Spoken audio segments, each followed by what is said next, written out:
because of the Korban Pesach, something which we didn't have, we no longer unfortunately have today. Nonetheless, if we look at the Mishnayot, we can glean a lot about the nature of the mitzvah of Sipur, and it's from there that the halachot are learned out. And we look in source one already. The Mishnah tells us in Masechet Pesachim in source one, Mazgu lo kos sheni. So the previous Mishnayot in the Masechet talk about the order of the beginning of the Seder, the kos rishon, which is Kiddush, and kos sheni. Interesting kos.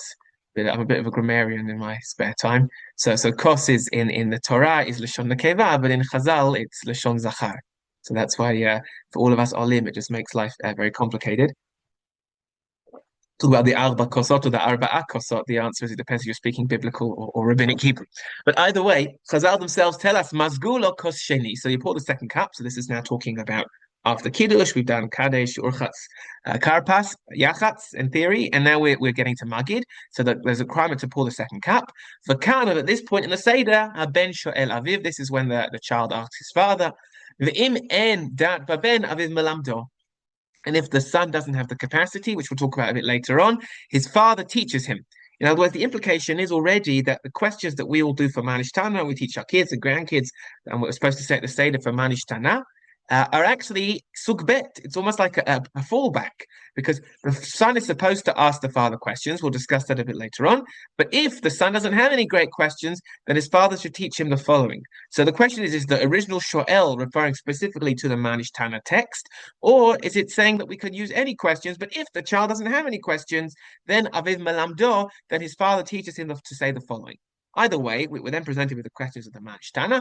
Manish Tana halayla zeh kol halayot, and then the Mishnah enumerates questions. And I said there's a slightly different question there about basar, tzli, or roasted korban pesach, which we no longer say today. And according to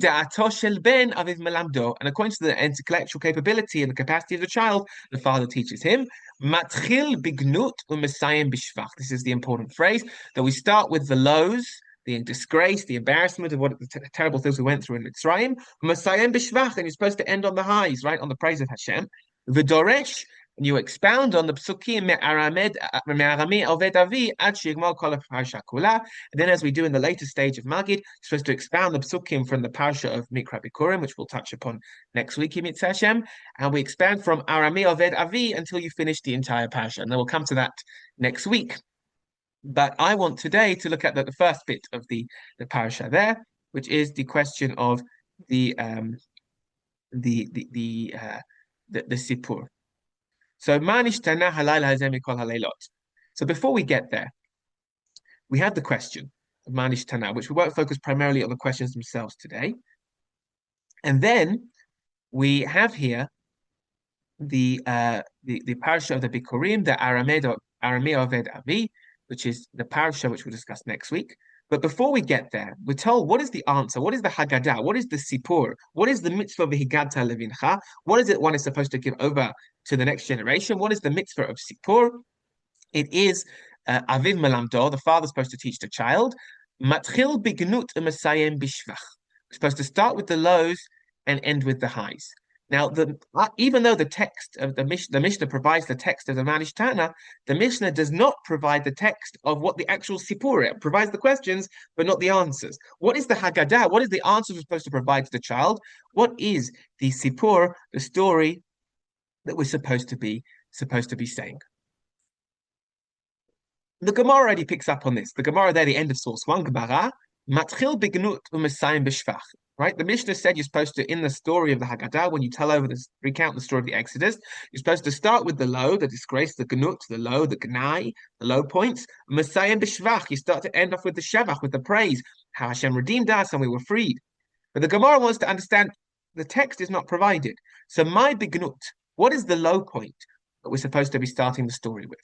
And lo and behold, if any ambiguity in Jewish halakha or Jewish history, it is of course a debate, a dispute between two Amoraim in the Gemara. Our variation of the text has Rav and Shmuel, but every Amora and every Rishon rather, every medieval commentator under the sun has a different version of the names here, as we'll see in a moment. Everyone has slightly different names. In our Gemara, the machloket, the dispute is between Rav and Shmuel. Rav says, what is the text that we're supposed to what's the answer we're supposed to provide the child? What is it that we're supposed to be saying? So Rav says that it means mitchila ovdei avodah zara hayu avotenu. What is the story that we're supposed to break out in after the Manish Tana? What is the answers that we're supposed to provide? Why is this night different? Or as someone has pointed out in the chat, Manish Tana, in what respect is this night different? Because Ma is really what, not why. So what makes this night different? The answer is, as Rav provides, it's the story of mitchila of their avodah zaru haya avotenu, that initially, from the outset, from the very beginning, our ancestors were of their avodah zara, they were idol worshippers. Now, this particular piece of the text, we don't know to say immediately after the Manish Tana, we know that we break out in Avadim Hayinu. This piece of text we do say later on in Magid, though. Shmuel disagrees, though, and Shmuel says, what is the answer that we're supposed to provide? What is the Haggadah? What is the mitzvah of Higadah Levincha? What is the Sipur, the story that we're supposed to be recounting? Shmuel says, Avadim Hayinu, that the story of Avadim Hayinu Lefaro Mitzrayim. And we know that in our text of the Haggadah, after the child has asked the questions, so we do the mitzvah of the Sipur v'Higatza, the Magid, and we say Avadim Hayinu Lefaro b'Mitzrayim v'Yotzienu Hashem Sham Biad Chazakav Zerona Tuya, etc., etc. That we were slaves to Paro in Egypt. Hashem took us out with a strong hand and an outstretched arm, and Hashem delivered us from Mitzrayim and from the slavery of Mitzrayim. What's important here is that the Haggadah of Rav, as I said, is nonetheless prevalent. Although we all know Avadim Hayinu and our kids all have great tunes and everyone sings Avadim Hayinu, and we know it from a young age already, Rav's suggestion, he disagrees with Shmuel, his answer to what is the Gnut, what is the low point that we start with when we're recounting the story, he doesn't talk about the physical slavery of Avadim Hayinu, but starts from a different point in history, Mitchila of their Avodah Zarah Hayu Avotenu, that our ancestors were idol worshippers way back when, and then eventually they discovered Hashem, and Hashem revealed His oneness in the story of Yetziat Mitzrayim, in the story of the Exodus. Now, as I said, we still do incorporate Rav's Haggadah as well, and in fact, many of the Rishonim, many of the medieval commentators on this Gemara explain that essentially what is going on is that we have here a machloket, a dispute between Rav and Shmuel, according to our variation of the Gemara at least. What is the correct text of the Haggadah? And what do? Well, we have a long Seder, so we don't compromise, and we adopt both positions. And essentially, that's exactly what we do. And the majority of the Rishonim, the majority of the commentators on the Gemara, understand that there's indeed a dispute here between Rav and Shmuel. Shmuel says the text is what we know to be the Avadim Hayinu story. Rav says it's the element of the fact we were idolaters, and then Hashem revealed Himself. And ultimately, we adopt both because the Seder is long enough that we have enough time to tell both stories. And this is, in fact, if you see here, presented, I brought three such Rishonim here, four rather, for us to look at. Rabbeinu Hananel already quotes this Gemara, and as I said, you'll see every Rishon has almost a different variation in the names of the text. In our Gemara, it's Rav versus Shmuel, but all the other Rishonim seem to have different variations of the text. It says Rabbeinu Hananel here in source 2, Matchil Bignut, you're supposed to start by telling the low points. Mahi, what is it? Amar Rava. Rava says, Mitchila of the Chachamim Hayavotenu, that originally our ancestors were idolaters. So again, he doesn't have Rav, he has Rava. And instead of Shmuel, he has Rav Yosef. Rav Yosef, Amar Rav Yosef says, Avadim Hayinu Lefavo. So he brings it in different names, the same dispute, but with different Amoraim, different commentators of the Gemara. V'ha'idna, and nowadays, says Rabbeinu Hananel, so he's already speaking over 1,000 years ago, Avdinan Katarvaihu. Nowadays, meaning already 1,000 years ago, we do like both. So the way he explains it is we have a dispute here between the Amoraim, but we adopt both. The Seder is long enough, and we engage in both elements. We tell both Sipurim, we tell both stories, both that of Rav and that of Shmuel, or in Rabbeinu Hananel's version of the Gemara, Rava and Rav Yosef. The Rif similarly brings the same point. He has our variation of the Gemara, or rather, we have his variation of the Gemara. He brings it as a machloket, as a dispute between Rav and Shmuel, and he similarly, in source 3, the Rif, Yitzhak Al-Fasi, finishes off with the same phrase, Va'idna avidna kedarvaihu. Nowadays we do like both. We adopt both opinions, we adopt both Haggadot, both the physical story of the Avadim Hayinu, but also the story of the idolatry. And the Rosh, living a couple of centuries later, does the same thing. In source 4, he brings the machloket. He also has our variation of the Gemara, but he says, V'hashta, nowadays, avdinan katarvaihu. Nowadays, we do like both. Now, this is pretty peculiar. Whilst it's true that the Seder is long enough, we're not always looking to make it longer. Kol that's for sure. But where else in halacha, when we have a dispute about the formulation or the text for something, do we adopt both positions? It seems quite a unique and peculiar situation. Then our minhag is that we take both as a dispute in the Gemara as to what the correct Haggadah is, and ultimately we adopt both positions. And the question is, why? Perhaps by looking at the Rambam and then afterwards the Abu Draham, who says it more explicitly, we can understand why it is that minhag Yisrael, that Jewish custom, is to adopt both Haggadot. That, uniquely to other places in halacha, where we have a dispute in the Gemara about what the correct way to do something is, ultimately we become briskers, right? And we look for chumras, we look for stringencies. I understand you can have a separate shir about stringencies next week, I believe. But this idea that we look to do more and we adopt, when we're concerned for both opinions, seems to be quite unique, but also quite telling about the nature of the Sipur and what we're trying to achieve on Seder night.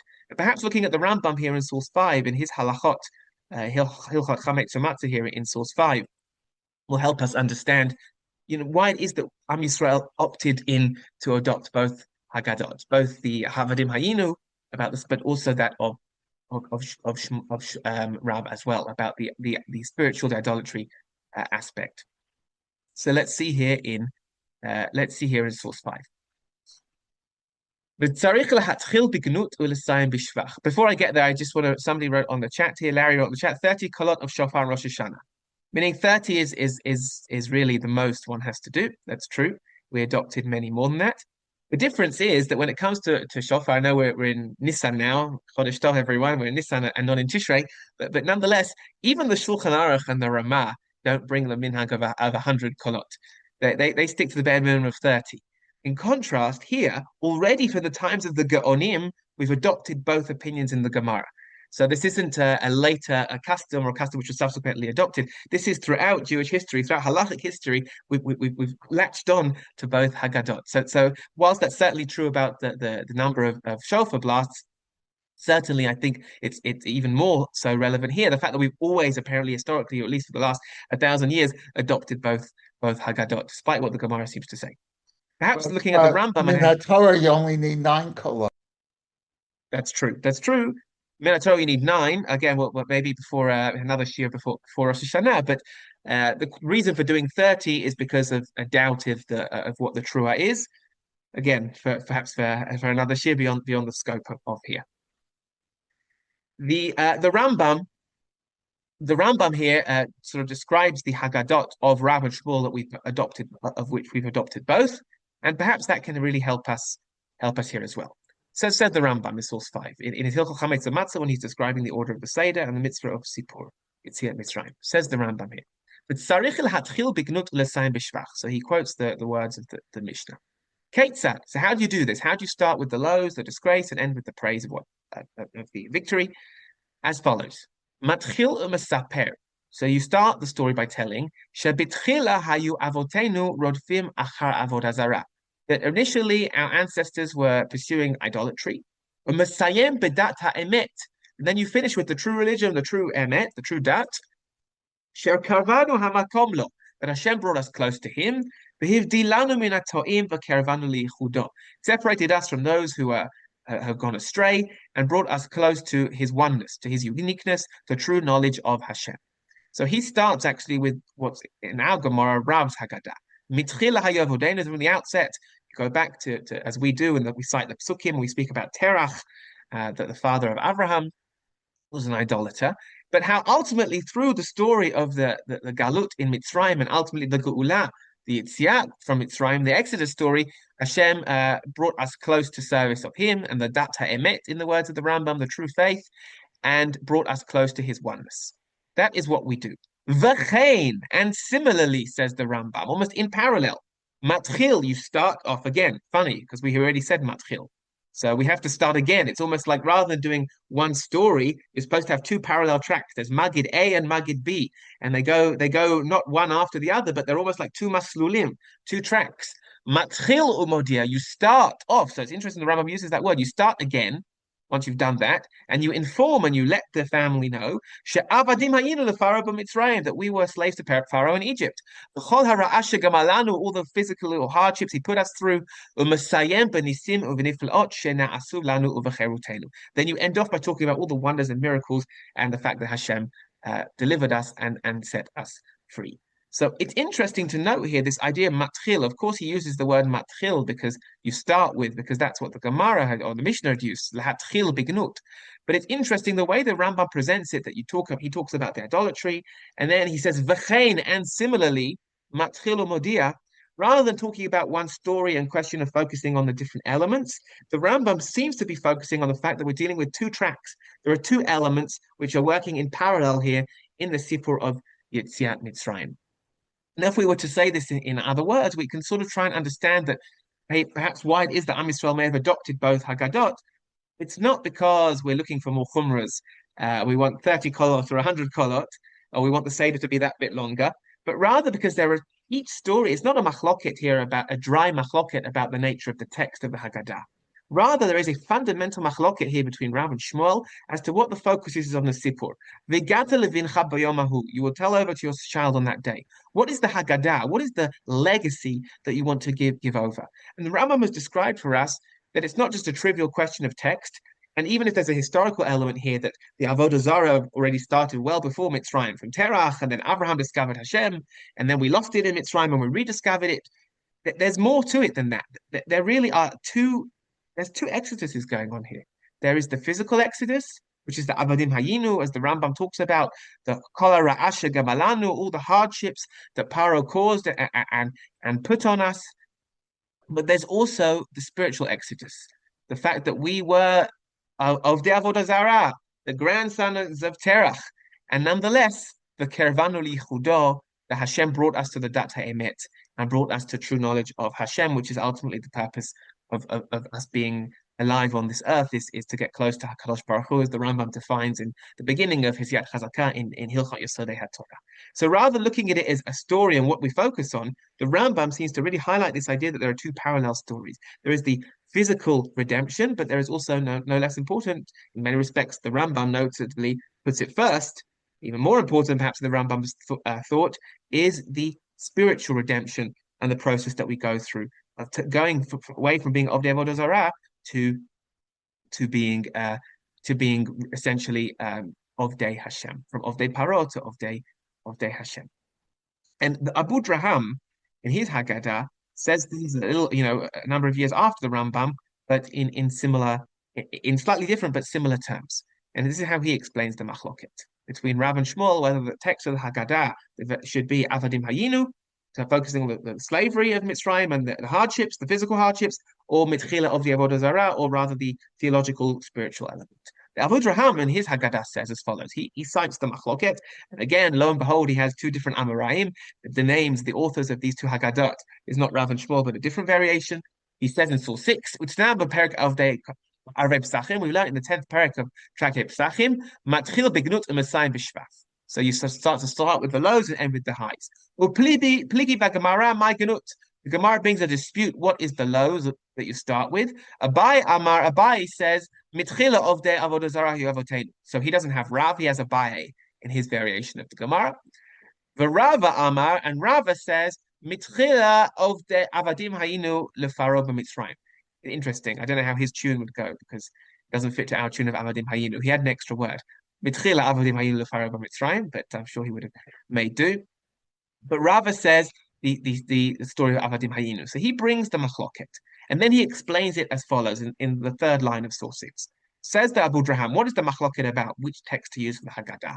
Rava rules, Kaivan shakol inyan hayom hu yitziat Mitzrayim, since the whole reason we're gathered around the table on the night of the 15th of Nisan is because what's the inyan hayom? It's the Exodus from Mitzrayim. And therefore, says Rava, En lanu lahazkir gnut acher ki im oto avdut shel Mitzrayim. It's not appropriate to start talking about terach. Ma kesher? Why are we talking about terach at the Seder table? We're gathered around to talk about Yetziat Mitzrayim. And therefore, Rava, in his version of Gemara, or Shmuel in our version of the Gemara, says you should focus on Avadim Hayinu. That is the reason we're all gathered here on the night of Seder night, on 15th of Nisan, because we're talking about the Avdut of Mitzrayim. So focus on Avadim Hayinu L'Farab Mitzrayim. And that is ultimately the position of Avadim Hayinu. The Abai Sava, in contrast, Abai holds in Al Gemara Rav, Kevan Shebiyadenu Lahazkir Gunut V'Shevach Shel Mitzrayim.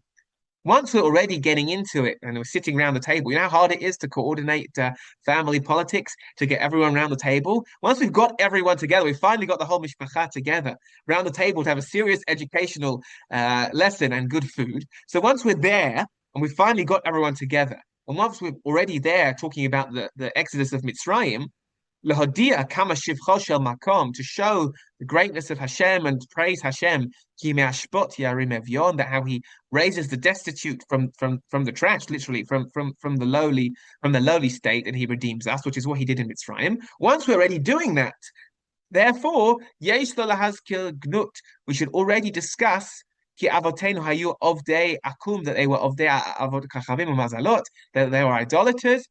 And once we're already discussing about how low we were, and nonetheless Hashem redeemed us from that lowly state in Mitzrayim, the severe slavery, we should start to discuss, says the Abu Draham, that there were other low points that Hashem never abandoned us in.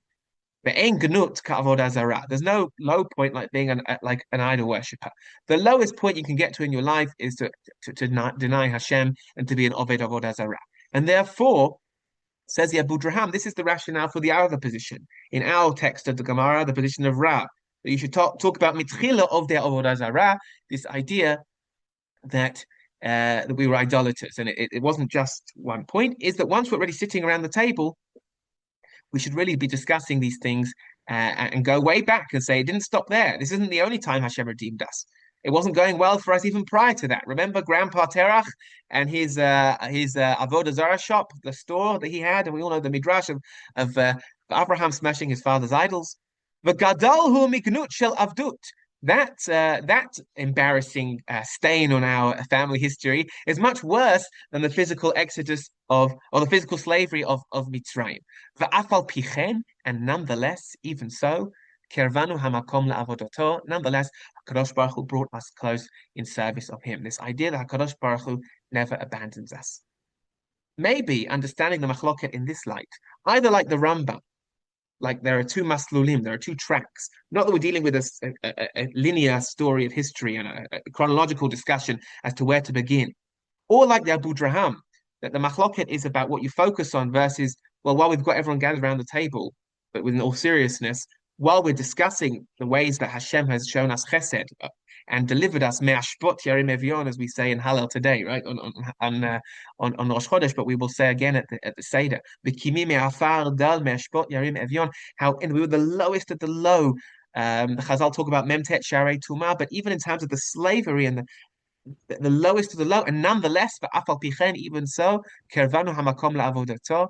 Not only is that true that Hashem redeemed us then, despite our lowly state, but even when it wasn't our fault, when we weren't enslaved, when it was our fault rather, when we messed up, when we did bad things, when we were of the avodah zarah, we're not just subject to physical slavery, but we'd forgotten Hashem and we were idolaters. Nonetheless, Hashem karavanu la'avodato, Hashem brought us close in service of Him. The idea that when we're showing gratitude to Hashem at the Seder table, that we stop for a minute and we zoom out and say, this isn't the only time in history. And despite what we've done, Hashem always brings us close into service of Him, and will never abandon us. So I think what we've seen here is, despite the fact that we have a machloket about the text that we're supposed to say for the mitzvah of Haggadah, for the mitzvah of Magid, for the mitzvah of Sifur Yetziat Mitzrayim, that Minhag Yisrael has been to adopt both. And we can look at this in one of two ways. We can look at it like the Rambam, that they're really two maslulim, that we're discussing here two facets, essentially, to the redemption. There's the physical exodus and there's the spiritual exodus. We also have here the important point of the Abu Draham, which is that the machloket might be, should we focus on the micro? Should we focus on the point of, well, we're here for Pesach, so let's talk about the exodus of Pesach?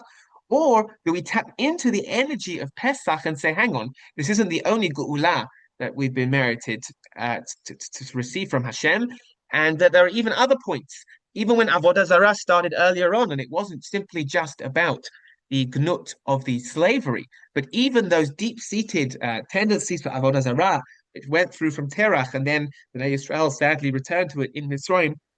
Nonetheless, that's relevant to Pesach. Once we're already tapping into on the festival of Geula, Zman Cherutenu, we're tapping into that redemption, then we should be tapping into to other points as well. And ein genut kavodah zarah, says the Abu Draham. That's another element as well.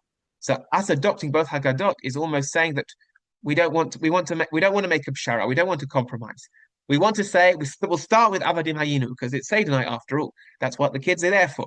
But ultimately, we will use it as a chinuch lesson to say, hang on, this isn't the only geula. This isn't the only point in history where we were messing up, and nonetheless, Hashem saved us. Things started much earlier, and therefore, even though it's not chronological, we start with Avadim Hayinu because this is the focus of the day, and then subsequently we zoom out.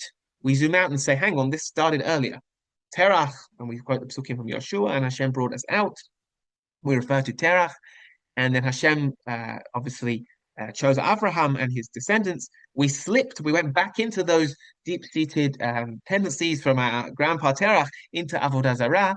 Nonetheless, Hashem didn't abandon us and brought us back. And therefore, it is an important message for us as well, I think. Understanding that what's behind this machloket will help us with our magid this year when we understand, when we've got the family around the table, Bezrat Hashem, that this is a chance to talk. We start with Mitzrayim, but we should then expand. We should look out. We should zoom out. And it seems to be that ultimately is what our minhag is when we adopt both Haggadot. Now, if you like this idea of having both Haggadot, and you feel a little bit upset that even the Amoraim and the Gemara themselves seem to be fighting about this, and what we do is still ultimately is like neither opinion, then fear no more, because the Ritva actually holds that the machloket was never about which Haggadah to say, in contrast to those other Rishonim we saw. Of course, historically, both Haggadot were said. The machloket, the dispute in the Gemara, was just about which Haggadah to begin with. And that's how the Ritva understands it. So you can sleep soundly and you can accept that these two tracks without feeling it's a little bit of a sort of made up later after the fact to justify minhag. No, in fact, the Ritva understands that this was always the way. The machloket, the dispute in the Gemara was only ever which one comes first, based on the ideas we've seen in the Rambam and the Abu Draham. But of course, both Haggadot were said. In other words, we're not making up some new idea. This is essentially what the machloket was about. Let's see the Ritva inside, because it can be sort of quite pleasing once you've accepted that there are two elements here to the Haggadah to understand that maybe it's that both historically were always said. So the says the Ritva here in Source 7, Avadim Hayinu, v'nechlaku Amarai my ganut. So the Amoraim of the Gemara dispute what the low point is that we start with. Rav Amar mitchila of the Avodah Zarah hu avotenu. So Rav says we start by saying, this is the fourth version of the names in the Gemara now. Rav says that we start by saying originally our ancestors were idolaters. The Rava Amma, and he doesn't have Shmuel, he has Rava as the other name, understands. No, the Haggadah we say is Avadim Hayinu Lefaro, that we were Avadim to Paro. The Ipsaka Hilchata Kavate de Rava de Hu Batra'a. The halacha follows Rava because he is the later authority, right? Rav was a couple of generations earlier than Rava and the Amoraim. This, of course, presupposes that the correct names in the Gemara are Rav and Rava. Either way, he says the halacha follows Rava, that we're supposed to say Avadim Hayinu. But Rav Nachman Avad Kavate, but Uvda de Daru Avdei. The Gemara brings Rav Nachman also said the words Avadim Hayinu. But look at the bold here, the top of the next page. Umistabra, it's logical. Shalon nechlaku ela be'ezer matchilin. It's logical, says the Ritva. The machloket was only ever with which Haggadah we start with. The Rab Sava mitchila of the Avodah Zarah kamosh hayah. Rab says you should follow the chronological order. You should start with Grandpa Terach, and that we came from a house of idolaters. But Rava, who says you start with Avadim Hayinu, disagrees and says Avadim, you should start with Avadim Hayinu, Shutok Foshel Nes, because that's the central focus of the miracle which we're gathered around for celebrating, which is Yetziat Mitzrayim. And once you've done that, you should zoom out and Matchilim Bignot Avodah Zarah. Once you've got through Avadim Hayinu and you've got the kids engaged about the story of Mitzrayim and all the chasadim, the kindnesses Hashem has done for us, then you have a chance to zoom out and to talk about even, this started earlier than Mitzrayim. It goes beyond and transcends Mitzrayim, things which happened earlier in our family's history. According to this, Min Hagenu Karava, we're following the second opinion.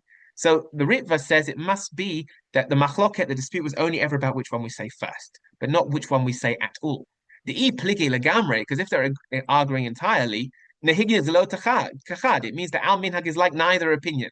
So it's good to be aware, and it could be that on a pshat level, it makes a lot of sense what the Ritva is saying, that it was only ever a machloket about which one we were saying first, not which one we were saying at all. Because otherwise, how do we come up with these two random texts? Did they come out of two different Batei Midrash? Did they come out of two different schools? How did we lose it? But apparently, the machloket, according to the Ritva, is simply which one we start the story with. We start the mitzvah of Sipur with, but ultimately both are true. So I find that very sort of intellectually pleasing, the Ritva, because it helps accept this idea that either we're talking about the focus and then we're allowing ourselves to span out and look at the macro story of Am Yisrael, or alternatively, it allows us to understand, like perhaps what's implied more by the Rambam's use of the word v'chein, and similarly, that we're dealing here with two parallel elements, a multifaceted geula, a multifaceted Exodus, two parts of the story. There's the spiritual Hatzalah, the spiritual salvation, but no less important is the spiritual discovery and Hatzalah that Hashem brings us close, liyichudo, as the Rambam says, to service of Him and to the data emet, to true faith in Hashem. So that is a little bit about the content of the mitzvah of Sipur, and understanding the machloket in the Gemara is not just a machloket about Masorah, what the tradition was, but rather it's a fundamental machloket about the focus of Yetziat Mitzrayim as a spiritual redemption or a physical. And perhaps if we adopt the Ritva's understanding, of course, we always will focus on both. Just a question in terms of policy, which one we should start with, given the fact that it is Nisan, or is it better that we should do things in a chronological order? That is about the content of the story. However, in addition to discussing the content of the story, we must focus also on the manner in which the story is told. We spoke about a couple of weeks ago the experiential aspect of the Haggadah and of the mitzvah of Sipur, and there's a bit more of it than that. The Minchat Chinuch and many of the Achronim, but also a couple of the Rishonim, try and discuss what is special. In other words, they ask the question, what makes this night special? What is unique about the mitzvah of Sipur Yetziat Mitzrayim? We know that we have a mitzvah every day, and in fact, we say at the Seder, to mention Yetziat Mitzrayim in the morning and at night, as we do in the third paragraph of Shema. And therefore, what is different about Zechel Yetziat Mitzrayim versus Sipur Yetziat Mitzrayim? Sipur we do uniquely at the Seder table once a year, whereas Zechel Yetziat Mitzrayim, to remember, Lamant is God, at Yom Tet Chames Mitzrayim Kol Yemei Chayecha, you should remember all the days of your life, the day you left Mitzrayim, as we discuss and we really actually cite at the Seder table, is a daily mitzvah. So what makes this Sipur unique? We've discussed now the text, but what sets this text apart?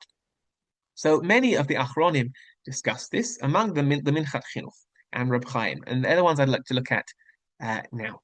So the Minchat Chinuch says as follows: we need to discuss this question. It's an Aramaic way of saying, why is this night different from all nights? What makes this night special? Surely there's a mitzvah every day and night in Shema. To remember Hashem day and night. So what is unique, as the Gemara tells us? So this is the question that he discusses. And he says that at the end of source 8, Efshar Lomar, we could explain. But what's the difference? The Tamid HaMitzvah lahazkir bifnei atzmo v'lo lahagid livno. That in general, the mitzvah on every night of Zechel Yetziat Mitzrayim is always to remember and to mention bifnei atzmo, to oneself. Lo lahagid livno, not to tell it over to your children. V'kan, what's unique here about Seder night, the mitzvah of Sipur Yetziat Mitzrayim, of recounting the Exodus, ha-mitzvah l'saper livno, the mitzvah is to tell over to your child. So the Minchat Chinuch explains what is unique about Sipur Yetziat Mitzrayim. It's not necessarily the content, but rather it's the setting. The setting of Zechel Yetziat Mitzrayim is you say Shema to yourself. You do the mitzvah of remembering the Exodus on a daily and nightly basis by saying Shema to yourself. What's unique about Sipur is Vigata Levincha, the Levincha element, the telling it over to your child. The Minchat Chinuch takes this to an extreme, so much so that if COVID style, one is unfortunately having a Seder on their own, tragically, in Achinami, there is in fact no difference and there's no advantage to the mitzvah of Sipur. And this is what he actually says. It's quite astounding, but he says it explicitly here in source 8. Aval im enimo acher. If there's no one with you on Seder night, you're on your own doing Seder somewhere. Ha-mitzvah lahazkir ba'atzmo shava lishar halelot. The mitzvah to mention it to oneself is equivalent of all other nights. In other words, if somebody, unfortunate circumstances, finds himself alone on Seder night, not everyone agrees with this, important disclaimer. The Minchat Chinuch says that you're right, there is no difference. The whole uniqueness of Sipur, to tell over, the mitzvah of telling over the story of the Exodus on the 5th night of the 15th of Nisan, is different from and distinct from the nightly and daily mitzvah of Sipur Yetziat Mitzrayim, in the fact that you tell it over to somebody else, ideally to one's children, but the idea is sipur, l'saper, it's supposed to be a tale, you're supposed to be telling it over. But if you find yourself in unfortunate circumstances on your own, according to the Minchat Chinuch, there is no qualitative difference between what you're doing and what you're doing every other night. So the inherent element is not just as we discussed in terms of the content and trying to analyze the content of the mitzvah, but also the setting. Setting of sipur, according to the Minchat Chinuch, what makes sipur unique is the questions, is the telling over the sipur, the telling it over to another individual. And the sipur requires a second person. If you're on your own, you're right, there's nothing unique about it. That is the Minchat Chinuch's way of looking at the mitzvah. And it's similar to the first answer of Reb Chaim of Brisk. The Grach Reb Chaim of Brisk also asks this question, and he provides 3 answers. He suggests 3 ways in which the mitzvah of Sipur Yetziat Mitzrayim, which we do at the Seder table, telling over the story of the Exodus, is distinct from the nightly and daily mitzvah of Zecher Yetziat Mitzrayim that we say on a daily basis and nightly basis in Shema. And he quotes the question again. We'll just see it here in source 9. He says, B'chol Laila, says Reb Chaim of Brisk, B'chol Laila, every night, yesh mitzvah shel Zecher Yetziat Mitzrayim. There's a nightly mitzvah to remember the Exodus. If that's the case, Mani tosaf b'layla hazeh b'mitzvah Sipur Yetziat Mitzrayim, she'en b'schira shel kol hashana. What is extra and special about the mitzvah of Sipur that doesn't apply every other night of the year? V'nireh lomar, it seems to say, says Reb Chaim, sheyesh gimel chilukim bein ha-mitzvah shel Zecher Yetziat Mitzrayim la-mitzvah shel Sipur Yetziat Mitzrayim. There are 3 fundamental and 3 distinctions that set apart the mitzvah of Sipur on Seder night from the nightly and daily mitzvah to remember the Exodus. So the first one, in Aleph, which I've put in bold, is similar to the answer of the Minchat Chinuch, which is talking about the element of talking to somebody else in a slightly different way. Let's see it inside in source 1. Says Reb Chaim, what makes the mitzvah of Sipur unique? Says in the first explanation he gives, the first distinction, Aleph. Lekayem mitzvah zechira, to do the nightly mitzvah of remembering Yetziat Mitzrayim, ein tzarech lahazkir ela la'atzmo. You don't have to mention it to anyone other than to yourself. In other words, similar to what the Minchat Chinuch had said. One says it to oneself. Aval b'sipur Yetziat Mitzrayim, in the mitzvah on Seder night of Sipur, of the Haggadah, u'lesaper la'acher, is to tell it over to somebody else. Very similar to the Minchat Chinuch, but he adds one element the Minchat Chinuch did not say. How are you supposed to tell it over? Derech she'ila u'tshuva, in question and answer form. As it says in the Torah, "V'haya ki yish'alecha vincha." When your son asks you, then v'igata levincha, then you shall tell him. So he adds another point here. The Haggadah, when it comes to the Haggadah on Seder night, haben shoel manishtana, the child asks manishtana, v'ha'av meshiv, and the father has to respond, avadim hayinu. V'halachahu, and the halacha is, she'afilu adam echad levado. This is where he deviates from the Minchat Chinuch. Even if one person is on their own on Seder night, tragically, sarich lish'ol la'atzmo. He doesn't say like the Minchat Chinuch that, there's no point, there's no difference. He says, no, you should talk to yourself, ask yourself the questions. Sarich lish'ol la'atzmo. Ask yourselves the questions and answer yourself. V'lomar, and answer yourself, avadim hayinu, but derech sipur la'acher, as if you're telling it over to somebody else. So here the Reb Chaim is slightly different from the Minchat Chinuch. He acknowledges, and the same way that the Minchat Chinuch, that what makes Sipur Yetziat Mitzrayim unique is the telling it over to somebody else. But he says specifically in Sheila u'tshuva, in question and answer form, that setting of the child asking questions and then having the father, whoever, the parent, the mother, whoever it is, answer is unique to Sipur Yetziat Mitzrayim on Seder night. And this is why we are obsessed with trying to get the kids to ask questions, and we do so many things. So many things, so much so that some of the things, according to many poskim, don't actually have an inherent explanation other than Kadesha Yish'alu Hatinokot, so that the children will ask questions. One of the explanations for Carapace is that there is no explanation. We're just trying to do things in order to encourage the children to ask questions. We know that the Gemara, and we'll speak to this answer now if we look at source 10, brings the minhag of akirat hashulchan. In the days of the Gemara, people didn't all sit around one central dining table, but they lounged around on couches, and everyone had their little table, which was brought to them. And when the meal was finished, there was a process called akirat shulchan, when the waiter or whoever would be oker the shulchan, they would take the tables away, and that signified that the meal was finished. It actually has halachic connotations in discussions about the laws of Birkat Hamazon, beyond the scope of this shiur. Today, we don't do that. It's quite difficult to move the entire dining room table away. But what we do is the Gemara tells us that they were okrim the shulchan, they would remove their little tables at the beginning of Magid. In other words, all the kids, everyone's gathered around the tables or on their little tables on their lounges as they would eat in Talmudic times. And just when the kids think it's dinner time, suddenly the tables are removed. And that's supposed to engage the kids. They should ask questions and say, we haven't eaten, you're already taking the tables away? Today, as I said, we can't do that with dining room tables, so we do something different. We remove the Seder plate. So people are wondering what this idea is, moving the Seder plate away. It's based on the fact that in the times of the Gemara, they would remove the table away, as if to say we're not eating now, to encourage the kids to ask questions, and that's the point of Manish Tanat. Today, we don't do that, so we just remove the Seder plate off the table. But the Gemara tells us that the reason we do this peculiar action, today we move the Seder plate, in their times they would actually take out the tables, is in order to encourage the kids that this is a different night, to get them to ask these questions. And this is what the Gemara tells us in source 10. Lama okrim et shulchan. Why do we remove the table? Amrei debei Rav Yanai, the Beit Midrash of Rav Yanai explains what's the reason. Kedeshia kiru tinokot v'yishalu. So the kids will notice and start asking questions. What's going on? And lo and behold, we have a story of Abaye when he was a little kid. Abaye have a yativ kamei de Rabba. Abaye was sitting in front of Rabba, and we know that Abaye was an orphan and Rabba raised him. Abaye, the kid, was sitting there at the Seder table with Rabba, and suddenly he saw they were removing the table. Hadn't eaten yet.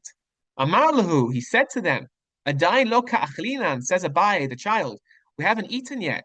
Atu ka'akretaka mikamana, you're already taking the table away? Rabba shept so much nachas from him. Baruch Hashem is exactly what I wanted. Amalei Rabba said to him, Baruch Hashem, pitartan milomar manishtana. You're hooked already. You've exempted us from having to recite the manishtana. Great, we can go straight on to avadim hayinu. Shkoyach. And this is the idea. The idea is asking questions, and what makes Sipur unique is the acher, is the other person who's present. But specifically, the hope is that the ones who are gathered with you are the children, the next generation. Begarta levincha. You can give over that. But in order to do that, you've got to have a real hook. And there's nothing like taking away food or the table from a group of starving kids to get them to respond. And that's apparently what the Gemara is explaining that we're trying to achieve. What's fascinating is that, at least how the simple reading the Gemara reads, that because Abai was already hooked, he's ready to go, he's ready to understand what's going on. Rabba says to him, Patartan milomar manishtana. You've exempted us from having to recite manishtana, which is fascinating. There's actually a dispute in the Rishonim as to whether that means that as long as the kid is there, he's with you, you've got his attention for the few seconds of attention span that kids today have, that therefore you could just go straight to Avadim Hayinu. And in fact, the Maharil, one of the great Rishonim of Ashkenaz, actually says this. Purpose of the questions, the question answer form, is to get the kids involved, get them to ask questions, so you've got their attention, and then you can really impart that wisdom, that message of the Geula of Mitzrayim, and then hopefully go back to the spiritual element of the Geula that we discussed in the first part of the Shiur as well. And the Maharil discusses this. He brings a story, it seems, about when his wife was a child, because he brings a story about his father-in-law and his father-in-law's daughter, which might be a roundabout way of saying his wife. Let's see this in follows, unless it was one of his sisters-in-law. The Maharil says as follows: V'im shoel ein sarich lomar manishtona. Remember, I said at the beginning that the Mishnah was a bit ambiguous. It said that they pour the second cup. V'chan haben shoel et aviv. At this point in the Seder, the child asks the father, Ve'in ein dat baben. If the child doesn't have the capacity, aviv malamda. His father teaches him manish tana, and he asks the manish tana. And I'd pointed out there are two ways to understand that Gemara, or the Mishnah rather. Either the child's supposed to ask these questions, but if not, the father teaches him the text, which is manish tana, or the child can ask any questions. If the child has no questions, then the father should teach him manish tana, but the questions aren't as critical. And the Maharil seems to understand like the second version. The questions are not so critical. The main thing is to get the child attention, to have his attention there and have him sure that he's listening. And this is what the Maharil says in source 11. Im shoel en tzrich lomar manish tana. If you're asking, then you don't need to say the Manish Tana. If the child's already asking questions about Seder night, you don't need to actually ask the Manish Tana. If you want, you can jump, you can skip straight to Avadim Hayinu and skip the Manish Tana.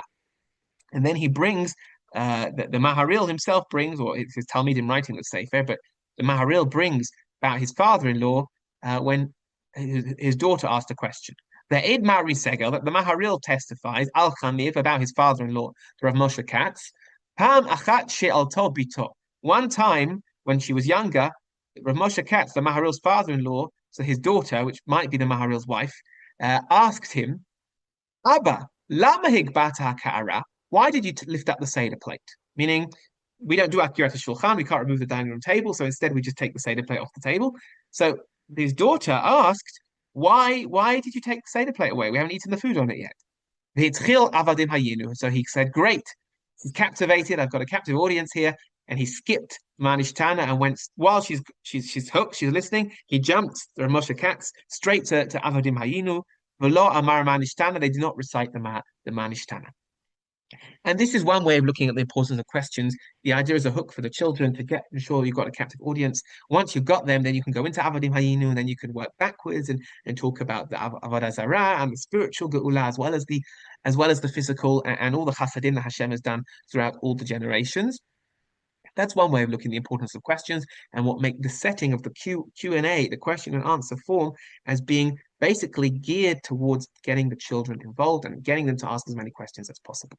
And that's certainly one way to look at the Q&A. However, there is a different way to look at the question and answers. Although everyone else, we saw Reb Chaim, Minchat Chinuch talks about the Sipur La'acher, telling over the story to somebody else. It's quite possible that there's another function of the questions, which is not merely to look at to get the kids to ask questions, and if they're hooked, you can forego the questions and you can skip them, but rather the questions in and of themselves might have an important role to the sipur. And this seems to be implied by Tosfot. That Gemara, which had said, remember that the reason we ask questions is we remove the table is so that the kid, or the Seder plate nowadays, is so the kids will ask questions, and then brings the story of Abaye. Tosfot understands it differently. That it's not sufficient for the kid to ask, like the Maharil's wife or Rav Moshe Katz's daughter did, to ask, why did we skip? Why did you take away the Seder plate? That's not sufficient. That is merely a catalyst to ask the more fundamental questions. And this is what Tosfot explained. Why do we remove the table? Says Tosfot in source 12, Kadeshi Atkir Hatinok Vayishal, so the children should notice and ask questions. Meaning the kids should notice you're removing the table or removing the Seder plate. Klomar, though, says Tosfot, what does this mean? It doesn't mean that question suffices for the Q&A for the mitzvah, but umitoch hach yavolish al b'shar dvarim. And from that, once kids ask, have you ever had a kid who only asks you one question? Baruch Hashem, I've got some young kids. The questions never come on their own. They're like buses. You think you have reprieve, and then suddenly, but why this and why that and why this and why that? And says Tosfot, that is the point. The point is not to ask about why you're moving the Seder plate away. That's Narishkeit, which we do to get them to ask questions. And once they're on, then the buses start coming, right? Then they ask the real fundamental questions. Klomar, says Tosfot, umitochkach, from this, Abba, why do you take the Seder plate off the table? And while we're discussing that, why are we using matzah? And why is it, what's going on here? And that's the idea. Once he asks about the removing the Seder plate, the child will then proceed to ask about the other more fundamental aspects. The fact the child asks, Lama anu okrim hashulchan. Why did we remove the Seder plate or remove the table? Lo yipater manish tana. That does not exempt you from manish tana. Just asking why did he disagrees with the Maharil's daughter or the Maharil's wife rather, the Rav Moshe Katz, who was the Maharil's father-in-law. That's not sufficient. That question is enough as a good start, but then you're supposed to encourage them. Well, what else is different? Tell me what's going on here. Do you have any other questions? Encourage them from that question about the technicalities of the why they're removing the table or the Seder plate or why they're taking the food off, but we haven't started yet, to ask the real questions. But simply to ask why you're removing the Seder plate, that's not sufficient to exempt you and allow you to skip Manish Tan. What about the story of Abaye, where that seems to imply that was the case? Bahida Abaye, as for that story of Abaye as a kid who asked that question, Lo perish ha Gemara el she'elto. For sure, he had more she'elot, but the Gemara just didn't bring them. So that's a bit an interesting way to try and more dachuk. It's quite difficult to explain the Gemara in that fashion. Nonetheless, Tosfot understand here that asking why you're removing the Seder plate, that's no substitute for Manish Tana. It's a catalyst. It's there to encourage the child to ask more questions. After that, the child then has to proceed to ask the more fundamental questions, of which we say in Manish Tana, and we talk about the matzah, and we talk about the actual maror, the leaning, the dipping, the actual real inherent symbols of the night. And that's what's necessary. So if we understand it in this way, Maharil, as we saw previously, seems to understand that the purpose of the questions is just as a hook to ensure that the kids are captivated and you have a captive audience. Tosfot seem to be understanding something different. The questions are really there, not so much just to be a trigger to give the answers, to make sure you've got a captive audience. The questions are actually there in some sense to help formulate the answer that you present. And therefore, it's not just enough to ensure the kids are hooked, but you've actually got to make sure that they ask the right questions for you to provide the answers to. Perhaps the one who takes this to an extreme is again our friend Halavai Shenizke, is the great Rambam. Because the Rambam, in his halachot, when he quotes this idea, the Rambam adds an important word. Look in source 3. The Rambam, when he's describing the beginning of Magid, source 13, sorry. The Rambam then, describing Magid, says as follows. Umozkin hakos hasheni. So we pour the second cup at the beginning of Magid. V'kan haben shoel, and this is the point where the son asks the questions. V'omer hakoreh manishtana halayla hazeh mikol halaylot. He adds this word hakoreh. The reader says, manishtana halayla hazeh mikol halaylot. Why is this night different from all other nights? And the implication of the commentators is that it's not only enough that the child asks the questions and you provide the answer, but the koreh, the leader of the Seder, is then supposed to repeat. And some people have the minhag that everyone, after the child who's reading Manishtana reads, everyone reads the Manishtana again. Because maybe in some sense, the questions are not just there as a hook to ensure that the child is paying attention, is now ready to receive this great chinuch lesson of the story of the Exodus of our people and closeness to Hashem, but rather it's for the answerer in some sense just as much as for the parent, just as much as it is for the child.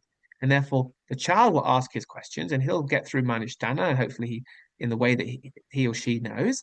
But then the koreh, the leader of the Seder, the reader, or perhaps everyone who's reading the Haggadah, will then recite themselves the Manishtana. Because when we ask ourselves questions, we sharpen our points. We try and solidify where it is, and we try to lehachavin et atzmenu, as we say in Hebrew. We're really trying to direct ourselves towards what it is we're trying to achieve. And therefore, maybe the questions and the setting is not simply just to encourage the kids and to ensure that we get their attention, but the questions are also for us, to help us provide the right answers for them, but also for ourselves. And this is something which is powerful as well. And therefore, we clearly see how the mitzvah of Sipur Yitzia Mitzrayim on Seder night stands out and is distinct from the nightly and daily mitzvah of remembering in Shema. In Shema, it's enough to say it's part of my consciousness. We are the people who left Mitzrayim. Like so many of our mitzvot are about Zeichel Yetziat Mitzrayim. But in contrast, on Seder night, we go through the motions. We ask the questions. We get the kids hooked so that we can tell them the story. But it's not enough. According to the Rambam and according to Tosfot, you've got to ask the fundamental questions. It's not enough to ask, why did you take the Seder plate away? Or why are we using different china tonight, right? Why are we using kosher Pesach china? You've got to ask the fundamental questions about matzah, about maror, about leaning and chayrut and dipping like free people. We need to understand what it is we're trying to do. And implied by the Rambam, that exercise is no less important for the parent or for the adults in the room as it is for the child. And that the Koreh, the answerer, also has to read the Manish Tanakh, according to the Rambam, because he needs to focus and sharpen what it is he's going to say. Have in mind what it means to do the Sipur. So I know we're almost out of time, but to summarize this, when we see that there's a machloket about focus, is the mitzvah or the avodim hayinu, the physical slavery, versus the spiritual mitchila of the avodah zarah, the slavery to our idolatry, and discovering both the physical redemption of Hashem's nisim from the slavery of Paro, but simultaneously discovering the dat emet in the words of the Ram, true faith, and yichudo, the uniqueness of Hashem and His oneness in saving us. That understanding that what makes Sipur unique is not just the content of which story we recite, and our minhag is we do both. It's both elements are prevalent and relevant to the Sipur of Seder, but also the manner in which we do it. This question and answer form is there, on the one hand, as we saw, to get the children a captive audience and to ensure that they're listening and that we can actually impart on them this wisdom, this great lesson of Jewish history. But on the other hand, it's also no less important for us.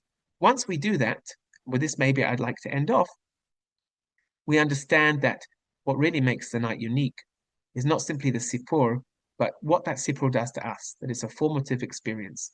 The Sefer HaChinuch, in his defining the mitzvah of Haggadah, of Sipur Yetziat Mitzrayim, adds this important point in source 15.